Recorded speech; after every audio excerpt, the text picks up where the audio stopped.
Breaking news చూస్తున్నాం. పాకిస్తాన్ మరోసారి తోక జాడించింది. సోమవారం రాత్రి కాల్పుల విరమణను ఉల్లంఘించింది. జమ్మూ కాశ్మీర్లోని సాంబా కతువా సెక్టార్లలో డ్రోన్లు దాడులకు ప్రయత్నించింది. ఇక పాక్ వక్రబుద్ధిపై ఇప్పటికే ఒక కన్నేసి ఉంచిన భారత సైన్యం పాక్ డ్రోన్లను ధీటుగా ఎదుర్కొంది. దీంతో పంజాబ్, రాజస్థాన్, జమ్మూ కాశ్మీర్లోని పలు ప్రాంతాల్లో బ్లాక్అవుట్ విధించారు. ఇదిలా ఉండగా గంట క్రితమే పాకిస్తాన్కు ప్రధాని మోదీ స్ట్రాంగ్ వార్నింగ్ ఇచ్చారు. అయితే మరోసారి కాల్పుల విరమణకు ఉల్లంఘించి భారత్పై దాడికి పాల్పడితే కలలో కూడా ఊహించని విధంగా ప్రతిచర్య ఉంటుందని హెచ్చరించారు. ఉగ్రవాద ఏ రూపంలో ఉన్నా తుదముట్టిస్తామని స్పష్టం చేశారు. న్యూక్లియర్ బ్లాక్మెయిలింగ్కు పాల్పడితే సహించేది లేదని పాకిస్తాన్కు తీవ్ర హెచ్చరికలు జారీ చేశారు.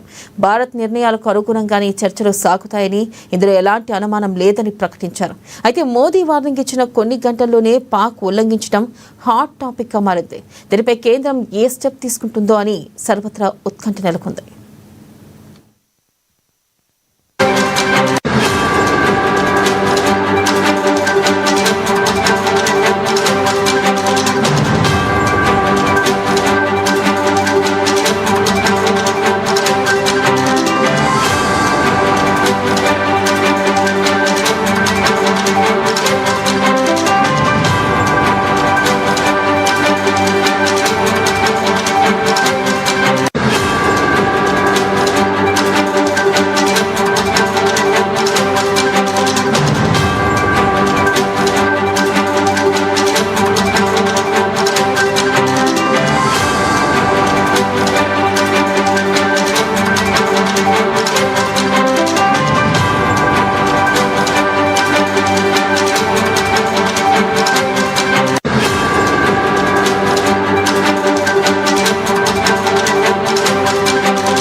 బ్రేకింగ్ న్యూస్ చూస్తున్నాం. పాకిస్తాన్ మరోసారి తోక జాడించింది. సోమవారం రాత్రి కాల్పుల విరమణను ఉల్లంఘించింది.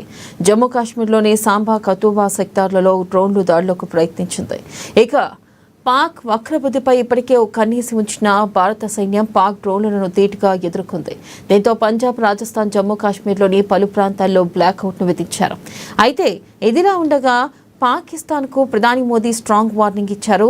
మరోసారి కాల్పుల విరమణను ఉల్లంఘించి భారత్పై దాడికి పాల్పడితే కలలో కూడా ఊహించని విధంగా ప్రతిచర్య ఉంటుందని హెచ్చరించారు. ఉగ్రవాదం ఏ రూపంలో ఉన్నా తుదముట్టిస్తామని స్పష్టం చేశారు. న్యూక్లియర్ బ్లాక్మెయిలింగ్కు పాల్పడితే సహించేది లేదని పాకిస్తాన్కు తీవ్ర హెచ్చరికలను జారీ చేశారు.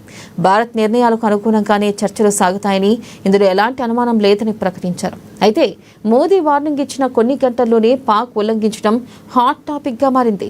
దీనిపై కేంద్రం ఏ స్టెప్ తీసుకుంటుందో అని సర్వత్రా ఉత్కంఠ నెలకొంది.